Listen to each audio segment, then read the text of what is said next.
Hello प्यारे बच्चों, आप लोग का बहुत बहुत स्वागत है हमारे YouTube channel education for CBSE में। तो चलिए आज के इस वीडियो को हम शुरू करते हैं। तो आज की इस वीडियो में जैसा कि आपने टाइटल और थंबनेल देखा ही होगा कि आज की इस वीडियो में बात करने वाला हूं कि हिंदी को सही तरीके से कैसे पढ़ें। जनरली हिंदी को लोग हल्के में लेते हैं, तो मैं आपको ये बताऊँगा इस वीडियो में कि हिंदी जो होती है उसे किस तरह से स्मार्टली पढ़ें। पढ़ते तो सब लोग हैं अब भाई, लेकिन कुछ लोग ऐसे होते हैं जो कम टाइम में ज़्यादा पढ़ लेते हैं। तो मैं आपको वही बताऊंगा या फिर स्मार्ट वे बताऊंगा कि हिंदी को स्मार्टली कैसे पढ़ते हैं। तो चलिए इसे स्टार्ट करते हैं। सब्सक्राइब कीजिए आपके अपने YouTube channel education for CBSE को और बेल आइकन को दबाइए ताकि आप अपने लेटेस्ट वीडियो सबसे पहले देख सकें।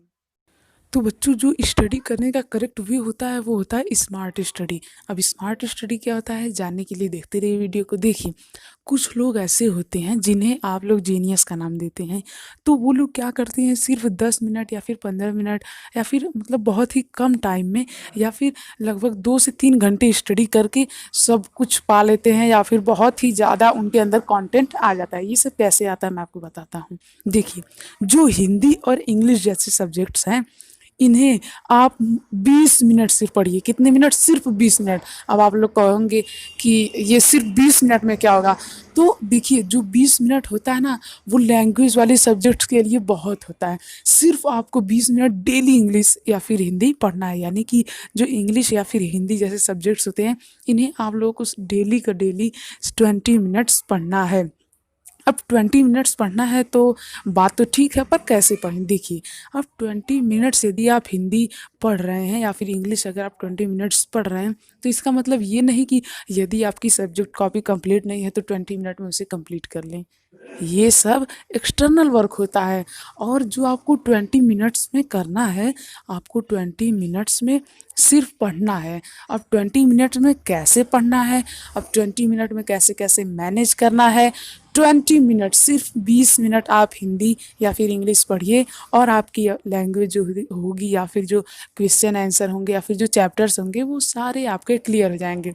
देखिए, आप लोग क्या कीजिए, मान लीजिए कि आपने आज मेरे चैनल का एक कोई भी लेक्चर देखा। अगर अगर आप चाहें तो हिंदी की वीडियोस मेरे चैनल पर से भी देख सकते हैं और इंग्लिश की वीडियो भी देख सकते हैं।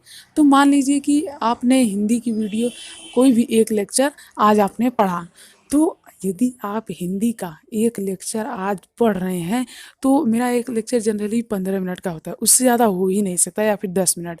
तो देखिए, जो 15 मिनट का लेक्चर होता है उसे पढ़ने के 5 मिनट के बाद, यानी जैसे ही आज आप लेक्चर पढ़ रहे हैं उसे पढ़ें। लेक्चर को पढ़ने के बाद जो बचता है आपका 5 से 10 मिनट, उस समय में आप देखिए कि सर ने या फिर मैंने आज क्या क्या पढ़ाया है और उन्हीं सब चीज़ों को आप लोग डिटेल में देखिए, आइडेंटिफाई कीजिए कहाँ कहाँ पढ़ाए हैं। और ये देखिए कि हर हर आप लोग ना हर पेज को पलट पलट के देखिए या फिर उसे एक बार रिवाइज कह दीजिए या फिर रिवीजन कह दीजिए। कह सकते हैं आप लोग कि उसे उसका रिवीजन कर सकते हैं। तो कुछ इस तरह से आप लोगों का स्टडी जो रहना चाहिए, स्टडी जो प्रोग्रेस है या फिर स्टडी पार्ट है, कुछ इस तरह से रहना चाहिए। तो इसके बाद आज तो आपने लेक्चर पढ़ लिया और उसे रिवाइज भी कर लिया, लेकिन अब कल के दिन जो 20 मिनट है, यानी कि कल के दिन 20 मिनट में आपको क्या करना है, कल के दिन 20 मिनट में आपको उसी चैप्टर का, जिस चैप्टर का लेक्चर आपने कल पढ़ा उसी चैप्टर का आपको पूरा एक बार पढ़ना है, यानी कि रीडिंग लगाना है। और कोई भी चैप्टर यदि आप रीडिंग लगाते हैं, यदि आप 9th या फिर 10th में हैं तो आपको रीडिंग लगाने में 10 मिनट ज़रूर लगेंगे या उससे कम भी लग सकते हैं। लेकिन वहीं पर यदि आप 11th या फिर 12th में हैं जहाँ पे काफ़ी ज़्यादा व्यंग्य किया जाता है या फिर काफ़ी ज़्यादा समझने का वो रहता है, तो वहाँ पे मैं तो आपको यही प्रेफ़र करूँगा कि आप मेरे लेक्चर्स देख लीजिए। क्यों? क्योंकि मैं वहाँ पे समरी बताता हूँ और वो सिर्फ 15 मिनट में ही आपको पूरी समरी बता देता हूँ। तो यदि आप वहाँ पे मेरा वीडियो देखेंगे तो वहाँ पे आपको एक और एडवांटेज ये मिलेगा कि आपको पूरी कहानी समझ में आ जाएगी और आप 2 दिन रिवाइज़ कर लेंगे। अब 2 दिन रिवाइज़ करने के लिए मैं क्या कह रहा हूँ, देखिए, जो 9th और 10th के स्टूडेंट्स हैं वे क्या करेंगे, 10 मिनट में अपनी बुक से पूरा पढ़ लेंगे। उनकी जो भी बुक है, चाहे वो क्षितिज की हो, चाहे फिर वो कृतिका की हो। तो उसे जब फिर रिवाइज कर लेंगे एक बार, तो उसके बाद यदि आप 9th और 10th में हैं तो आपको क्या करना है, जो बाकी के 10 मिनट बचेंगे उसमें आपको क्वेश्चंस को देखना है, उन्हें छिपा छिपा कर आंसर पहले आप अपना मत रखिए या फिर अपना आंसर दीजिए, उसके बाद फिर एक्चुअल आंसर देखिए कि क्या है, और ये देखिए कि क्या एक्चुअल आंसर और आपके आंसर में कोई समन्वय है।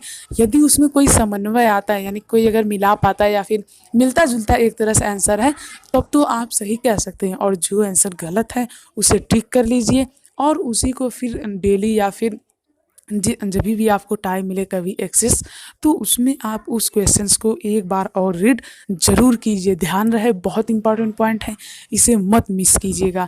और यदि यहीं पे 11th या फिर 12th के स्टूडेंट्स आ जाते हैं तो उन्हें आंसर्स को ध्यान से देख लेना है। जी हाँ, मैंने बिल्कुल सही कहा। आप लोगों को जो 11th और 12th के स्टूडेंट्स हैं, उन्हें आंसर्स को देख लेना है और समझ लेना है कि इसमें क्या तर्क किया गया। फिर अगले दिन या फिर अगर आपको टाइम मिलती है उसी दिन, तो उसी दिन, लेकिन 4 या 5 घंटे का गैप होना चाहिए उसके बीच में। आपको 4 या 5 घंटे का गैप देना होगा, जब आपने क्वेश्चंस को देखा, उसके आंसर्स को, और उसके बाद 4 या 5 घंटे गैप के बाद ही करें, या फिर अगले दिन उस क्वेश्चंस को दोबारा देखें और दोबारा उसका आंसर आप सोचें, और जो आंसर्स मिल रहा है वो तो ठीक है, और जो नहीं मिल रहा उसके आंसर्स आपको देखने हैं, समझने हैं।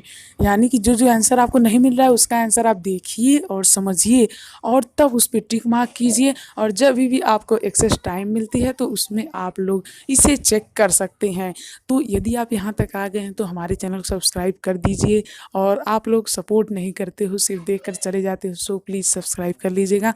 तो अब हम बढ़ते हैं आगे। तो देखिए, जो आजकल सभी लोग पढ़ते हैं, तो इसी तरह से यदि आप लोग कंटिन्यूअसली स्टडी करते रहेंगे तो 20-20 मिनट अगर आप डेली पढ़ते हैं, तो उसके बाद एक दिन आप लेक्चर को दीजिए, दूसरे दिन बुक्स के क्वेश्चंस को, और तीसरे से लेके चौथे दिन तक फिर से उस चैप्टर की अच्छे से समरी लीजिए, ताकि आपको ये पता चल सके कि आखिरकार इस चैप्टर में हुआ क्या था।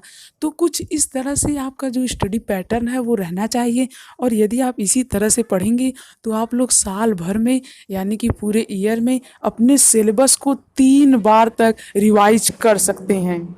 तो बस आज के इस वीडियो में इतना ही। अगर आपको वीडियो अच्छी लगी हो तो इसे लाइक करें, और हमारे चैनल को सब्सक्राइब करना ना भूलें। प्लीज़ सपोर्ट कीजिए, और इसी तरह से आप लोग पढ़ते रहिए और जी जान लगा के पढ़िए, क्योंकि अब आपका सिर्फ 4 ईयर ही और बचा है पढ़ने के लिए। तो अच्छे से पढ़िए, केवल 20 मिनट हिंदी या इंग्लिश पढ़िए, आपकी हिंदी और इंग्लिश ज़रूर सही है।